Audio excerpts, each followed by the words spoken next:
Hey there Wargamers, and welcome back to another Wargames Delivered video. In this video, we're going to be unboxing the Gamemaster character paint set. Let's get started.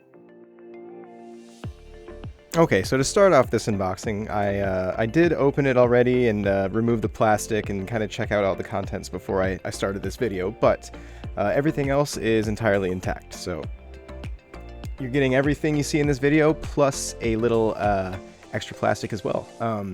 Those are the minis down there at the bottom. These are the small mini paints that are included. Some awesome dragon art on the front here. And yeah, so this is the box. Flip it over to the back here. And yeah, it shows you all the paints that you have, all the characters that it comes with, a couple painted figures so you can kind of get a guideline of what they're supposed to look like, or you can, you know, as always, do your own thing. They each are named. QR codes, I think, kind of lead to their character backgrounds. And yeah, it looks like it comes with a painting guide. These are all snap-to-fit models, so they're easy to put together. You don't need any glue, although you will see me using glue in this just because I tend to like using glue, but you absolutely don't need any to put this set together.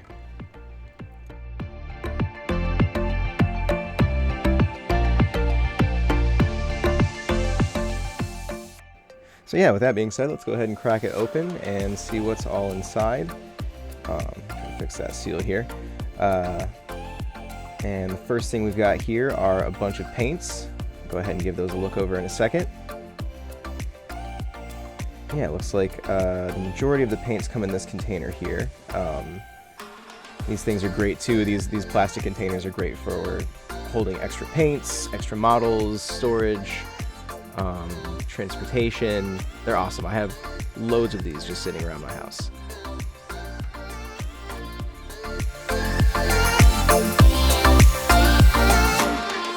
Yeah, these are all kind of smaller bottles. They're all 12 milliliter, so just a little bit smaller than the Army Painter line. They all look pretty awesome so far. We'll bust those out and see how they work in a future video.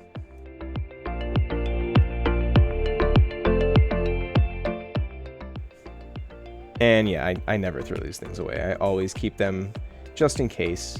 They even work as wet pallets as well if you don't have one of the wet pallets quite yet. We'll go ahead and scooch those over and pull out the rest of the contents of the box.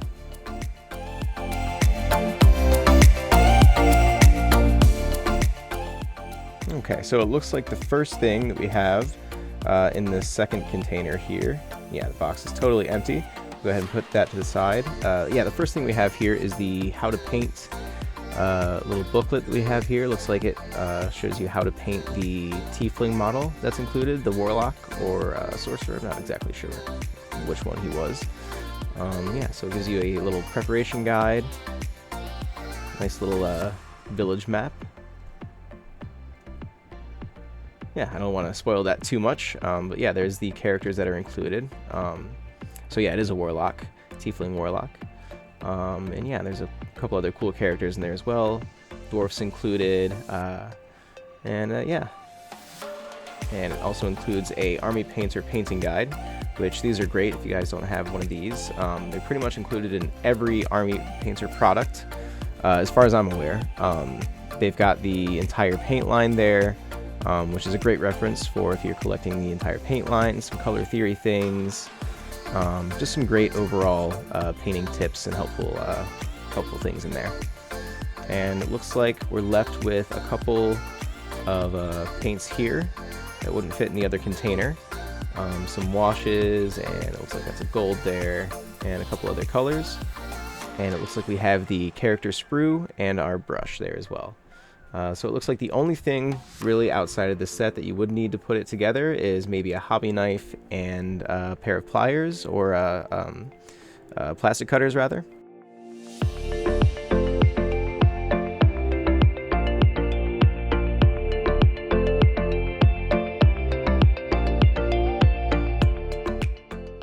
Getting into the sprue here, it's kind of hard to tell, but each of the models are lettered and numbered, so you can kind of know which pieces go with which.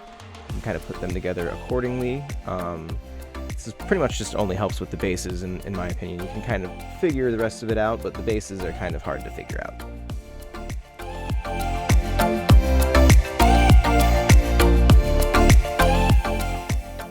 And it also comes with a Gamemaster character brush, which is great for painting the entire set.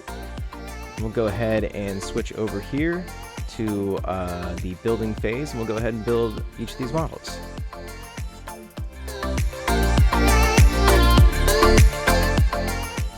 Starting off, this plastic is a little bit soft, so just be careful when you're making your cuts. You don't want to ruin too much detail. I noticed that I kind of cut a little bit further away than I typically would with a model, and just kind of use my knife to fix everything else. So it's kind of a good way to approach these guys. They are very detailed, which is pretty awesome. You're going to have a really good layer of detail. And of course, when you're doing this step, be very careful. Try not to nick your fingers, although if you're like me, it does happen. So yeah, just be very careful. Try to push the blade as slowly as you can and try to shave off as little as you need at a time. That's the best way I've found to approach this.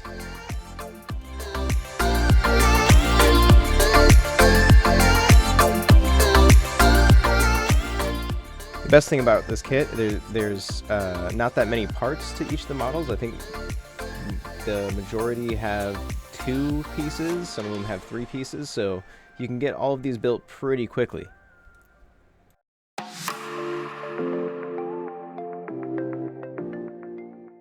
And of course, glue is not necessary here. You can absolutely fit these guys together. They are push to fit. The only reason I use glue is because I don't plan on pulling them apart. I don't really plan on painting them in multiple assemblies, so I pretty much just decided to glue them in and keep them how they are.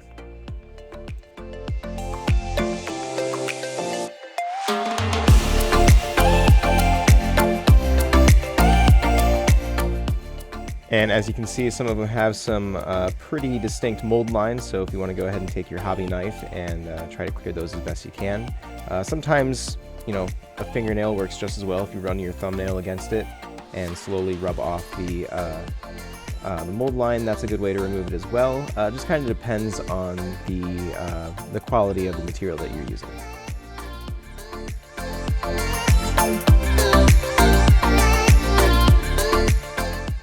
And yeah, again, the biggest things here are just, number 1, be safe, avoid cutting yourself if you can. 2, remove the mold lines, and 3, again, patience, take your time. It's always the key with the hobby, and it always yields the best results.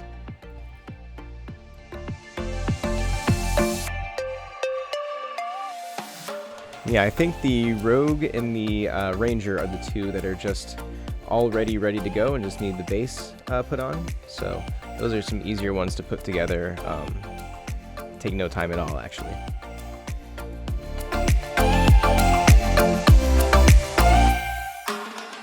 And again, obviously this is sped up, but I think all in all this step took me about half an hour altogether, which I put together some starter boxes for different Warhammer games and other game systems, and comparatively, it's for 5 minis, it's pretty quick.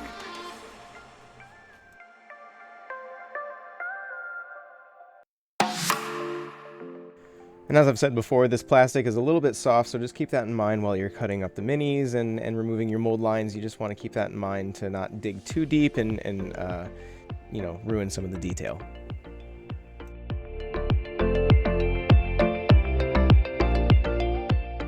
Moving along, we've got 2 models left. I went ahead and started the Archer here, and I plan on doing a video on the paints here in this set, and I'm not quite sure what model to paint quite yet.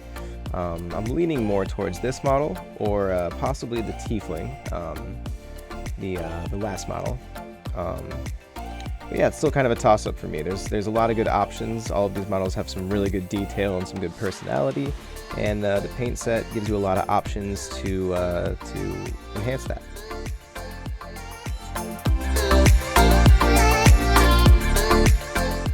Moving on to the final model, we're going to do the Tiefling Warlock last. This is my personal favorite model in the set. It has some really great detail on the robes and on its staff and just in its face. Easily my favorite in the set, although the other ones have a lot of detail. The dwarf His armor looks great, his shield looks great. Same thing with the half-elf ranger. They each have their own kind of flavor and personality, which I really like about this set.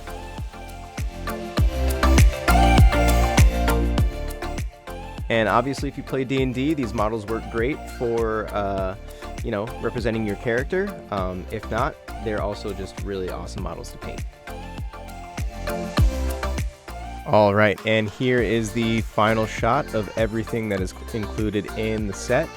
Got the painting guide and all of the paperwork in the background, all of the models up front here, and all of the paints in the middle, and the brush that's included. Definitely more than you need to get you started. Lots of paint options. Obviously, you can mix and blend all of these paints together. The gray undercoat is a great brush-on kind of primer. You have 2 different kinds of washes, which is perfect for, you know, just starting out. And yeah, I think this is pretty much everything that you're looking for in a D&D starter set, or just a paint set in general, especially with the added bonus of included models. All right, guys, thanks for watching this unboxing and review, and stay tuned for more videos.